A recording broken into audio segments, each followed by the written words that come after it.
Minister, on the 10th of January this year, you're probably aware, or I don't know whether your officials are aware or not, that in Brussels, in the Transport Committee, an amendment was put at the Transport Committee to include more parts of Ireland, was actually the Western Narc on TNT funding, but it also included the amendment stated under the European Commission's Brexit mitigation proposals in relation to the Atlantic corridor to include the ports of Shannon Foynes, which was always in it, Dublin, Rosslare, Waterford, Cork, to link Brest, Ruskov, Cherbourg, and look at this, 4 or 5 more places in France and different other countries.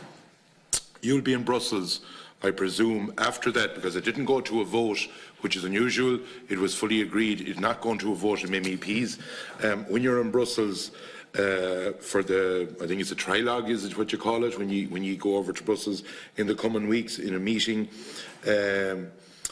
with the European Commission, can you commit, because as has been pointed out by all deputies, the likes of Donegal and the west of Ireland has been badly affected.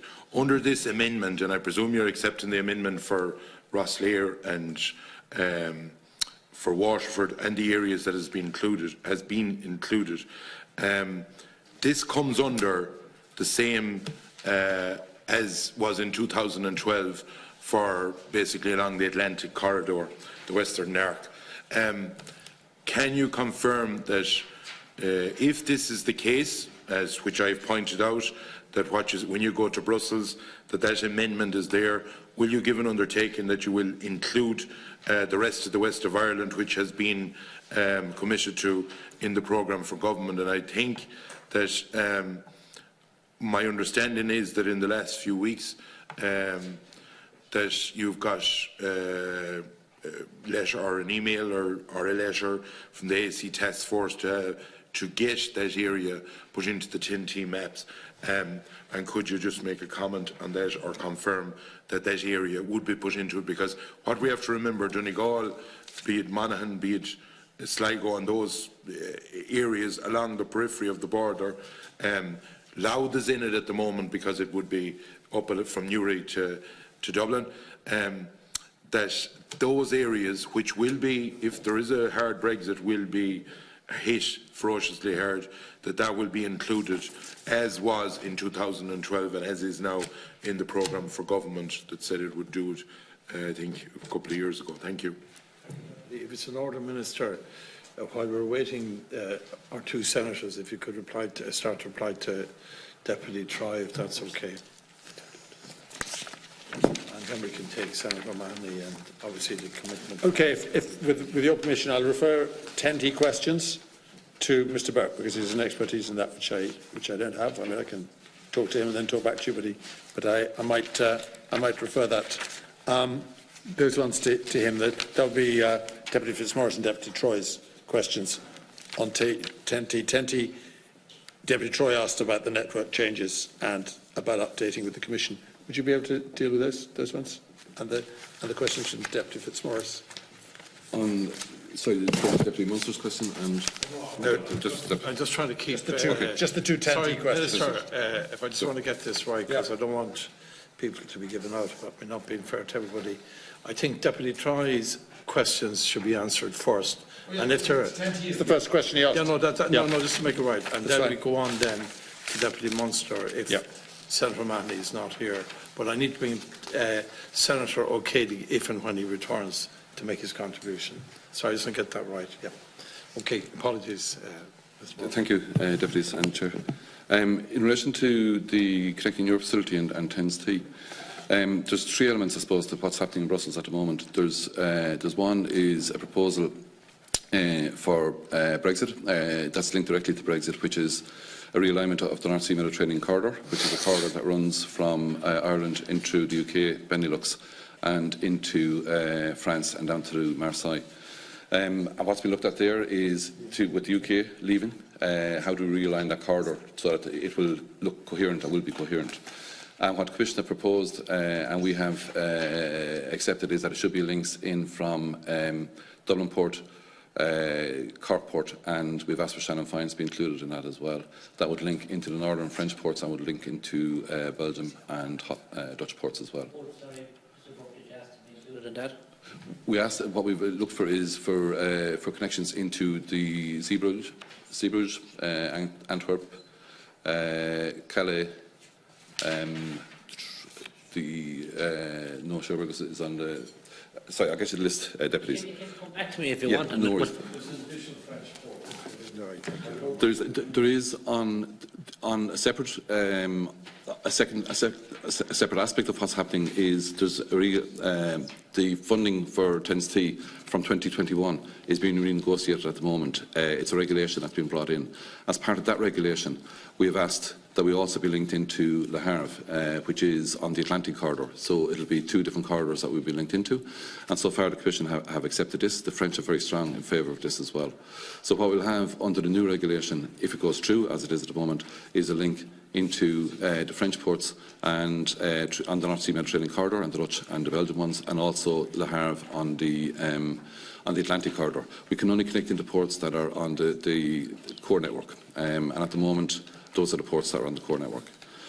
As part of the renegotiation of the funding mechanism for 2021 onwards, we've also sought with both ourselves, Malta and Cyprus.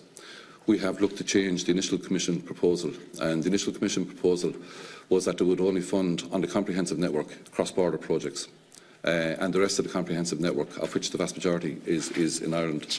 The vast majority of our network is on the comprehensive. That they weren't going to fund that. We did a joint position with Malta and Cyprus, and we also separately ourselves looked for any member state that hadn't or that wouldn't have a land border with another member state, that they would allow funding for all the comprehensive network. And the Commission have accepted that as well. So what it means that in the next round we'll continue to have funding available for the comprehensive network that wasn't in the Commission's original proposal. And on the remainder of TENS-T, we have met with the Commission in terms of review, Deputy, of the network, and we have asked for a review across the table with the Commission. We have yet to submit a full request to them, but we've raised at a working party as well that we would have a review in light of Brexit. That we would have a review. We have made in everything that we have kind of said to the Commission. We're conscious of the fact that Brexit has particular implications for connectivity from the island of Ireland into our continental markets, and that the absence of the UK from that will mean that areas, particularly in the west and the northwest, will become more peripheral. That would have been the case otherwise in terms of getting to the markets. And that's a part of the Commission that have been forthcoming in that, but we have asked at Working Party for that review. We've set it across the table. We have to formalise it in terms of a formal submission that will take account of what we will see as being the implications for Brexit. Sure, just that this is important, and thank you for your response. My understanding is an amendment has been passed by the Committee on Transport in Europe on the 10th of January. Are you familiar with that? It's the Parliament, I think. Yeah, it's the committee that sits of MEPs on transport. An amendment was passed that included Waterford Port, Rosslare Port, and all the different areas that I said on that. Now, if you look at the original that was here in Ireland in 2012, Waterford was connected through rail up to Galway.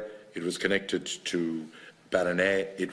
And what I am asking you is, if that amendment, which is going to, am I right in saying trilogue, where the ministers meet and that, is coming up in the next few weeks, is my understanding. That amendment, I presume Ireland is going to accept it because it's a good thing that you'll make a core note. But when that amendment is there, I presume that you can put in an amendment as well, which is my understanding, that the likes of Killybegs, Galway Port, or Knock Airport. Knock Airport can actually get, if you look at it, a special status because it's in a peripheral area. That because of the Brexit implications, my understanding is that's acceptable in Europe. And will ye go about it that way in the next few weeks, the way that we get it back onto it rather than having to wait a few years? Yeah, Part of the difficulty there, deputies, is that it's only if you're on the core network that you can be on the corridors and on those realignments. And at the moment, some of those areas are not on the core network and therefore can't be part of the realignments. The corridors were also set on the basis that they linked the key urban nodes within a territory. And in our case, on the island of Ireland, that's from Belfast, Dublin and Cork. We have an offshoot in the Shannon Fines because of the maritime connection there. But what the Parliament are proposing, my understanding, and we've raised this with the Commission, is that those areas are not eligible to be put on the core network. Just to be clear, Washford Port wasn't a core node, and it is now gone through on the amendment. Yeah. So just to be clear, that wasn't on the Dublin, Cork, or it wasn't on the Limerick. No, but what's in the regulation at the moment is the comprehensive. We have two comprehensive ports, which is Rosslare and Waterford, both of those, but they're not core ports. The only core ports that we have in the island of Ireland, well, sorry, in Ireland, is Cork, and Shannon Fines is on the port. But it is now on this amendment making them. But I suppose the point to make it is that at the moment you cannot go on any of the corridors unless you are in the core. So, and part of the reason that we'd be looking for a review is to take account of Brexit and what that means for traffic flows within Ireland and also off the island of Ireland. Could you undertake, or give us an undertaking that you will go to Brussels, look at this, or go look at this amendment, and if it's a case that Rosslare is getting that status that Shannon has and Dublin has, that Kelly begs, because it's right beside the border, that like the Galway Port and Knock Airport, that they are put onto the whole infrastructure of it to try and include more of Ireland. And I think Knock Airport can come under, there's a status in it called a peripheral area, which would allow for it to come in. Could you give that undertaking that you'll do that? If I may interject, that's the reason why I've been looking for a review of the 10T network in order, and it was a commitment in the programme for government long before ever Brexit, but in light of the fact that Brexit has come around, I think it's more crucial now that we review the 10T network designation, and I suppose it would be kind of regrettable that no formal application for a review. I acknowledge you have raised it informally, but it would be kind of regrettable that no formal application has been made, and perhaps the Minister could inform us when is it their intention to make a formal application to accelerate the review of the 10T network, because I think with a review, from what Deputy Fitzmaurice is saying, that will enable other designation, other ports, other airports to be designated as part of the core network. We can do it. Senator Manny, just sorry, okay. Just to the Transport Commissioner, when she was before us a couple of, I don't know, was it 18 months ago now, did give an undertaking that, depending on that it was 2023, as Deputy Troy said, but because of the Brexit situation, that it would be reviewed earlier and that it would take into account the things that were being talked about here. So I think that it's important. Based on that, I would assume that there would be, that Ireland would be pushing at an open door to review all of that, and by saying that, you know, because they're not connected to the core area, that they're ruled out. I would imagine that a very good case would be made, because we are in a, if you like, for the want of a better word, a crisis situation in 3 weeks' time. So I think there's a saying somewhere that you always make use of a crisis. So if it can be possible, and it should be possible, to push an open door, the fact that the Commissioner said that that would be looked at in the context if this thing went off the. Sure, just on the point of information, that I appreciate our two senators were absent during the vote, so we took Deputy Troy's answers or questions in the interim, but once they're finished, I think, and Shandor O'Kedig, you have to speak yet, I think, ask questions, all right. So we'll give you the floor then. No. But I'll just try and get, Deputy Troy's answers, the rest of them, if you can, please, if that's it. Pardon? Sorry. Tara, sorry. Okay. Okay, let me go back to Deputy Troy's questions. Okay. On the... Before you go into the other answers, will you answer that specifically? Yeah, one about the 10T and the review certainly. Of when you'll make a formal application. That's fine. Yep, that can be done. Put yourself, because it's government policy. I just say, in terms of the proposal that I mentioned on the North Sea Mediterranean corridor, part of that proposal we think will call for review anyway, because a number of member states, France in particular, and ourselves have been pushing for it. So that may call for review, but we will also do the submission to the formal submission to the Commission looking for it. Can I also say just on that that the fact that Watford and Rosslare are not on the core network, they're still eligible for funding under the Trans-European networks. And we have talked to Rosslare as recently as Monday in relation to the next call. There's a current call that's out there for funds, and Rosslare are looking to see if there's projects that they can do in relation to that. So they're still eligible for funding that are there for projects that they have that fall within those calls. Just to be clear, Rosslare, the reason was given to us a few years ago that it was privately owned. Would that be right? The general unique ownership structure, right? We won't go into that. But what I'm saying is, it is now from this amendment. If you looked at the amendment that's gone in Europe, that it is now going to be put in under the 10T, and it will become a core node. If that can be done there, surely, with the, as Deputy Troy pointed out, with the Brexit in be it Leisure or Killybegs, that's right beside there for a core node in Port and Galway and the likes of Knock, that you get the west and the northwest into the frame, if it can be done through an amendment, what they seem to have done in Brussels, that I presume Ireland will accept with open hands. I think that point is well made there. We're still not wiser, and with no disrespect to you, Mr. Burke, when the government intend to make a formal application to review the 10T network? Sorry, that will happen shortly. We expect that to happen over the next couple of months. It'll be very shortly.